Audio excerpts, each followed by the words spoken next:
Hey everybody, it's Corey from Unified Masters. So I wanted to talk a little bit today about expansion and basically when we're calling forth our desired reality, how do we hold that frequency to the point of being able to not sway or back down or start to call in an old reality based on what's going on. So the imagery that I was getting about our desired realities is essentially that when we start to call forth, whatever it may be for you, whether it be a manifestation, a new job. Let's go here. Everything around us is a manifestation, something that we manifested for ourselves in this holographic reality. But what I'm calling forth is when we are trying to ascend, land in new timelines, things of that nature. Anything that we're calling in, essentially, let's think of it like a slide. Like we're basically calling up a piece of film. Okay, this is just for the sake of imagery, and basically the processing of holding our frequency and holding this expansion. So when we call forth whatever it is that we are consciously desiring, okay, imagine it like a piece of a film. So we pull it up, we lock it into place, and then all of a sudden we shine the light through it to start being able to call it forth. Well, depending on where we're at on our journey, when we bring up the film and we project the light through it and we start to actually project this into our hologram, you will notice that, and once again, this is dependent upon where you're at as you start to clear more and more and more, is that there's going to be smudges and there's going to be particles that are built up on the frame that you're exposing, and all in every little piece of dirt or mud or whatever that is on the film is essentially a limiting belief, a program, a doubt, anything that is blocking that manifestation from arriving. So what starts to happen is you hold the frame, and now, and this is old paradigm way of doing things, and we're shifting more and more to where this isn't going to have to happen anymore once we start to become conscious creators and really are working with our energy and our limiting belief systems. But we hold this frame there, and every particle, speck of dust, speck of dirt, needs to be cleaned from the lens so we can then start to call forward more and more of this reality, of our desired reality of our choosing. Well, the thing is that the way that has to get removed is it needs to get wiped off. So we start to call in experiences, whether it be with a partner, with a family member, with a stranger on the street, and basically every person is there to assist in cleaning your lens. And so we'll call forth moments of triggering and call forth these situations so we can continue to wipe off the frame until it's in clear view, and then we can call it in quicker and quicker and quicker. But what I find a lot of people do, and this is something that I'm still learning how to do, is how to hold the frequency of what I desire and then start to call it forth by holding that frequency. Because once again, when you decide to make a quantum shift, quantum jump, quantum leap in your life, or even small leaps, or however it may look, once again, everything's quantum, right? Once we start to recognize this, everything is quantum. But when I speak of quantum leap, I'm speaking of a big jump into something new for yourself. Or you're calling in something you desire, such as raising your prices for what you're offering, opening up that new business, calling in that perfect match. What can happen is that we get impatient. And so what will happen is so there's many factors. Let's go here. We're going to drop off on the impatience thing for right now. We're going to go to holding your field. So what happens is you expand your container to the point of this is what you want, and you start to hold it. Well, doubts can start to come in, or you get triggered and kind of beaten up by your own limiting beliefs, or the world reflecting back to you your limiting beliefs, to the point where you can kind of collapse it and shiver back. And then it takes some time to get that spot of expansion again, and this can happen. The expansion and the contraction is a regular part of the universe. If we look at the ebb and flow, the rise and the fall of tides, the changing of seasons, death and rebirth, it's a part of the scenario. But the idea is we can get to this point where we hold what we want there. We hold our frequency in that spot, and we don't allow things to start knocking us down or swaying us. I find so many people, and this has been with me too, will begin to call forth what it is they so desire, and then right when the miracle is about to happen, they give up. And it's common. So if this has happened to you quite a few times, welcome to the club. If it's never happened to you, then it doesn't mean it has to happen for you to learn. Everyone's learning lessons are different in what they go through. But for me, it was very important to know that holding on to what it is that I desire, and holding on to what I want, and holding on to who I am, and holding on to where I'm at vibrationally. So I keep calling forth more and more of that new reality. As we start to expand into this creation of the new reality, birthing the new universe, birthing the new you, okay? What can happen is we start to then receive all of these points to go old or new, old or new. I call them choice points, and it's a part of the journey, especially on the bridge from 3D to 5D. It's a part of the journey, and through a lot of transitions, we have choice points. Do you want to go old or do you want to go new? It's a part of the process. And so what we want to do is we want to be mindful every single moment of the day that we're holding on to that new, and we're going to keep holding on to that new and keep creating the new through every single moment of the day by being mindful of what we're doing and recognizing that patience is a huge part of this process. So we still live in a time construct, even though there is quote unquote no such thing as time, and there's like quote unquote no such thing as polarity in this density. There is. We still have some laws and some man-made laws that have been created that are in the midst of getting worked out, and we'll see what happens with time as these constructs are dissolving more and more, and we're seeing it. But patience is key here. So what you do is you hold on to what you know, you hold on to what you want, what you desire, what you're calling forth, who you are, and you hold it strong, which can be really hard because, I mean, it doesn't have to be really hard. Let's put it that way. It doesn't have to be really hard, but it can be difficult, especially when everything starts getting reflected back to us about what we need to work through and what we're stripping out of our field, what needs to be released from ourselves. You know, people, partners, friends, strangers on the street keep showing us what our limiting beliefs are. Well, the idea is they're showing you because I'm going to say we here, we're pointing out something in your field that needs to go because you're calling this forward. These people are all helpers. Think of every person that comes up and triggers you or is coming up and showing you something about yourself. They're a window cleaner, okay? And I'm not saying this in a degrading sense. What they're doing is they're saying, hey, like, we see that you're calling in this desired reality, and we're pointing out to you what things need to be changed. Now, in another aspect, if we go into another perspective, there is a point where we do have people that are in our lives that were unconscious creations, okay, that purposefully trigger. They're set up as very important lessons that we have a contract with, whether it be self-worth, taking our power back, not being pushed around, that will come in and continually trigger you. Now, that does give you an opportunity to dissolve more and more, but at some point, if emotional abuse or physical abuse is coming in to play, or there's any, sociopathic programming, or there's any narcissistic programming, cut the cord immediately.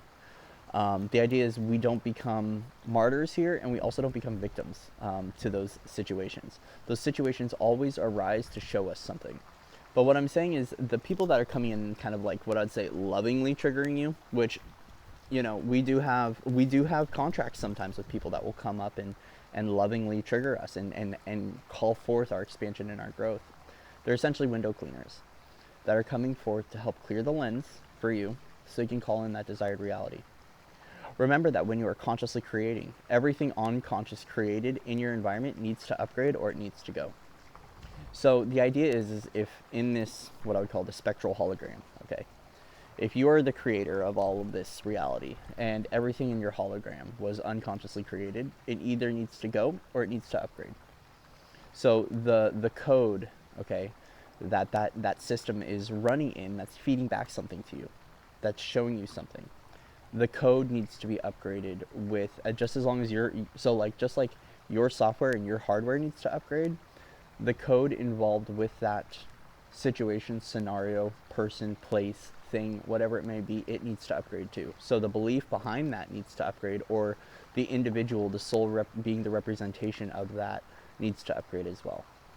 And this is an interesting part of the process of leveling up, is that not only do you have to change yourself and you have to change the way you operate and do things sometimes, but you also need to upgrade your environment. So we have to look at things like relationships. That sometimes needs to upgrade too. Friendships need to upgrade. And this is where, through the leveling up process, a lot of light workers have lost a lot. And not just light workers, people in general. Like when you're up leveling in life and upgrading, a lot of things can't go with you sometimes.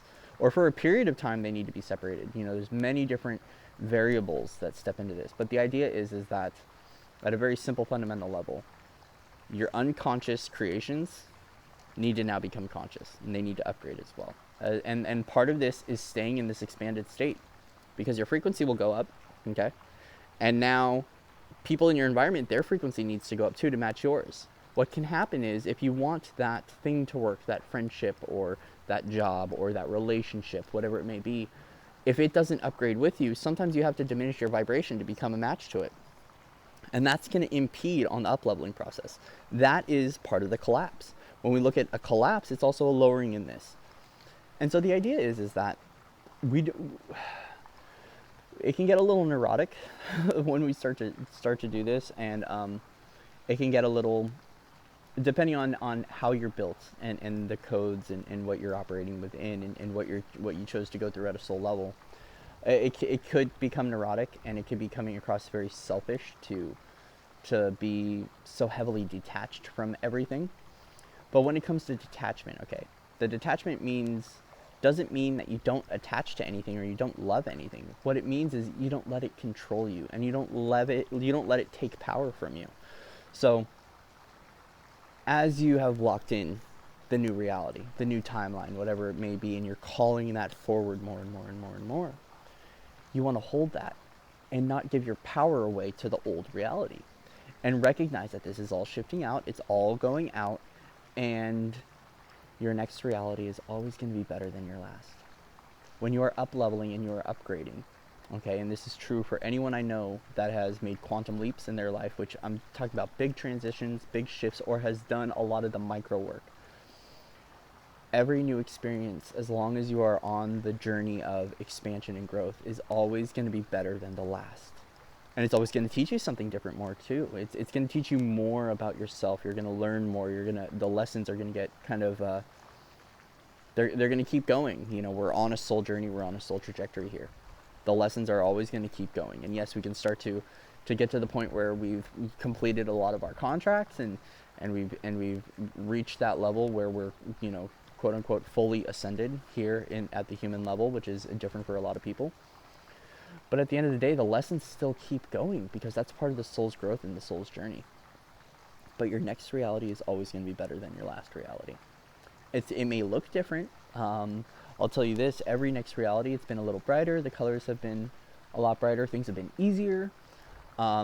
There's a new level of difficulty that comes, but when you start to step into the flow of being detached by just allowing everything to be fluid and not holding on or anchoring into anything or hooking into anything, but just allowing the world around you to be just exactly as it is, there's a level of freedom, and we start to free up the energy, and we allow more fluid momentum. We allow more new energies to come in, and we just allow things to be. It's like, I was doing a webinar with Samantha last night. I joined in to help out, which is something that I love to do once in a while, is to help out with her activations and her webinars. We were talking about this, and it's the equivalent of having a dog on a leash. There might be fear that, once you take the leash off, the dog will run away, or the dog is not responsible, or it won't obey, or whatever fear and limiting belief will come up regarding that. But you might find that as soon as you let go of the leash, that's when the dog actually comes closer, and is more responsive, and it might be a healthier relationship. And this isn't just this symbolism isn't just for like a friendship or a partnership. The same is with jobs, the same is with beliefs. Just letting go.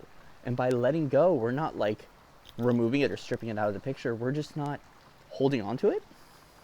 We're not coveting it. We're not suffocating it. We're allowing it to just be exactly what it is. It's like the great quote, if you see a flower, don't pick it up because you'll kill it. When you see a flower and you admire a flower, you just let it be what it is. Now, and this is coming through now because once again, perspectives start to come through. There is to change that we are calling forth at a societal level and a collective level. And it's not that we don't, this change needs to happen. As one person may admire it, there's some collective changes and some limiting beliefs that need to go and some forces that need to go, and we're of course going to pick up that flower and we're going to call forth that change, because we see it as being best for the collective, and that's why we're here, is to help humanity in that process of this change. But I'm talking about those beautiful things in life, and as everything has its moments of beauty and its moments of the grayness, and we're all trying to achieve more and more and become better and better versions of ourselves, we just admire it for what it is, and we don't anchor into it or hold on to it. And this is a big part of freeing up energy to allow those new energies to arrive and to allow those new timelines to arrive. But the important thing here is to stay expanded and to call in what you want and what you desire, and to hold it there as long as you can. And if you collapse, it's okay. Just get back. It's like falling down. You just get back up and you keep walking on the path, and you stay fluid in that momentum, balanced, mindful, easy steps, and you will be able to walk into that new reality seamlessly. But if you fall down, if you collapse, if you scrape your knee, if you trip, it's okay. Just get back up and keep going. It's a part of the process. This is the learning experience. We're going from crawling to walking. We're going from that infancy stage back into what it's like to walk on new legs, walk on new earth, walk in a new body, walk with new soul aspects. It takes time, unfortunately. Like I said, we live in, there is no such thing as time. Well, in this density, there is, according to the man-made constructs that have been created, because it is our way of measurement. So some things take time and some things don't. Just be patient and allow the process to unfold organically and naturally, and hold yourself where you're at. And don't allow your environment to diminish you or to dilute you.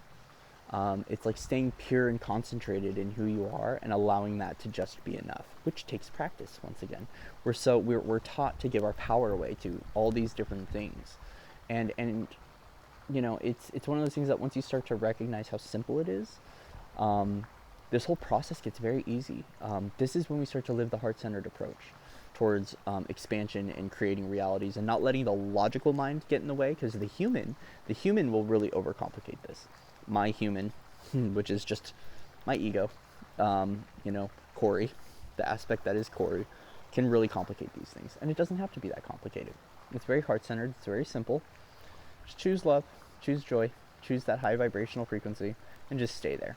And yes, it can get difficult, okay? Especially when we've got things that we encounter on a day-to-day. We've got collective energies, we got things like traffic jams, we've got violence, we've got war. And this is where we choose to just not pay attention to certain things going on around us. Like, if you're seeing a lot of things happening in the news, okay, and you're like, oh, this world's really messed up, shut off the news for a week and just live your day and tell me how messed up this world is. I'll tell you what, I can see so much chaos and utter discord if I turn on the news and pay attention to it. But if I shut it off and I've done the work and I go about on my day-to-day activities, the world isn't that messed up. It's actually extremely beautiful, it's extremely friendly, and it's extremely caring and loving and supporting. This is the new reality. There is still a lot of the old reality that is still playing out, and it is playing out in media. It's playing out in media, it's playing out in news, it's playing out in other people's spheres, it's playing out on other people's timelines. That means that you don't have to pay attention to that timeline. You don't. You see, we're all holding different timelines within our field. We're all holding on to older timelines and newer timelines.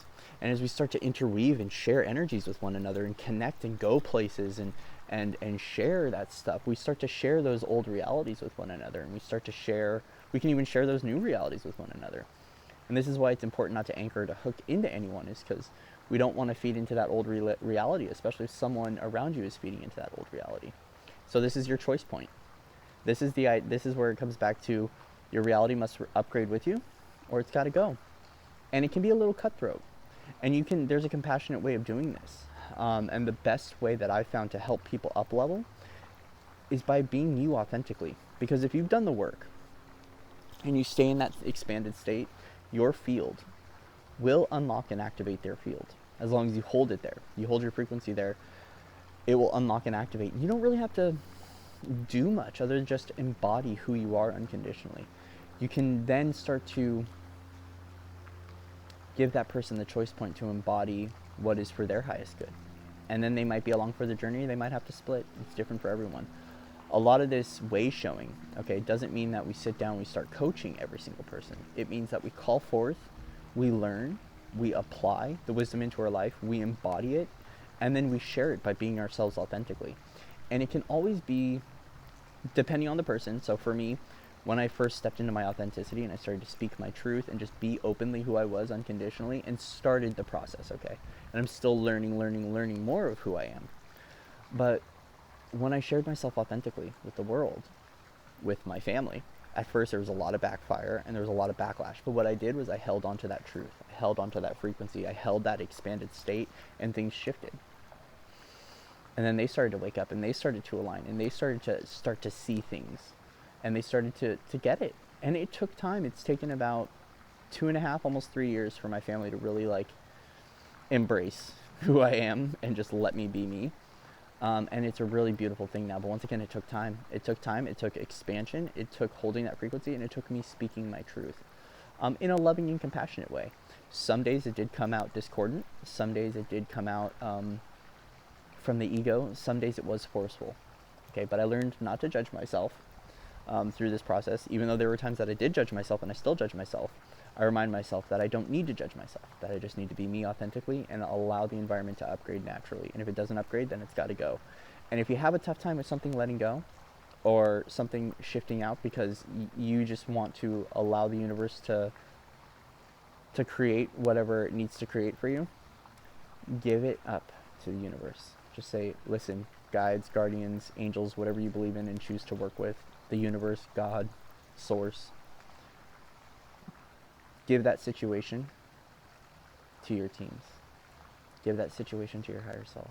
Hand that situation over to God. Hand that situation over to Source. Hand that situation over to Prime Creator. Whatever you want to call this powerful presence. Hand it over and say, and I now relinquish all control. And I now allow this to be in the universe's hands. And then let the universe do the heavy work. Okay? There are moments to take action, and there's moments where all we have to do is just call that forward, apply the thought process, embody the frequency, and then allow the universe to do the work. This was explained to me yesterday. It was a really great way that my brother Mark explained this to me about manifestations. And he said, think of the universe as a beautiful waitress who's going to say yes to everything that you desire. And I've never thought about this symbology. But it's very true. Like so yes, I've known before that the universe will just say yes to everything that you call forth. But think of it as a beautiful waitress that's going to just bring every order to you that you so wish to create. The job is to call in the order that is a vibrational match to you, that you're going to love and enjoy. And guess what? You might order a peanut butter and jelly sandwich one day and decide you don't like it anymore and you want to upgrade to steak. Well, then upgrade to steak. See, when we start to call in these realities and these experiences, what we start to do is we start to know more and more of what we like and what we don't like, what suits us and what doesn't, and we start to get closer and closer and closer and closer to that desired reality, which is always, every reality that we call forth is always in alignment, but there's a way to embody full alignment through embodying our higher self fully. And this is by calling forth that frequency and allowing it to be embodied within us and allowing the codes to activate and to allow us to expand to that point of embodying that God source presence, that infinite self, that full embodied highest aspect of us. And it takes time. It takes time. Once again, time may not exist, but it does. So welcome to ascension and welcome to awakening. Sometimes it can take time. And so what we do is we just keep expanded. We stay there. We call forth that highest truth. We call forth that highest form of love. We call in that frequency of joy and expansion, and we just stay there. We stay there. And when something comes in that starts to knock us off kilter, it's okay. We get back up and we call that forth again, and then we stay there. And we just keep doing that to the point where we don't sway. And see, what happens is when we start to do this, we start to open up our heart more. Our heart opens up, our heart opens up, our heart opens up. And then what are we doing? We're radiating it nothing but unconditional love. Unfiltered, unconditional divine love. And then what begins to happen? We hold that. And everything that arrives is nothing but unconditional divine love. But it's a process. We break down and we break open. We break down, we break open, and more and more and more and more and more. And just when you think your heart is fully open, it's not. You get a chance to open it more. And when you think it's open, completely open again, you get broken down and get opened up a little bit more. Until one day you wake up and you look around and you're like, holy crap, where am I? Everything I desired is here. It's here right now. And I'm so happy I was patient. I'm so happy I held on. And I'm so happy that I collapsed and I expanded. And I'm so happy that I can remain here now in this unconditional love frequency, because now everything around me is unconditional love. And it all started with unconditional love of self, and then holding that and allowing everything in your reality to match who you truly are and not who you were. So much love and respect to everyone out there. I love you all unconditionally. It is February 14th. It's Valentine's Day. I may put up something about self-love and something about, relationships. But, in Mexico, it's Friendship Day. And I just learned about this from Samantha, from my partner.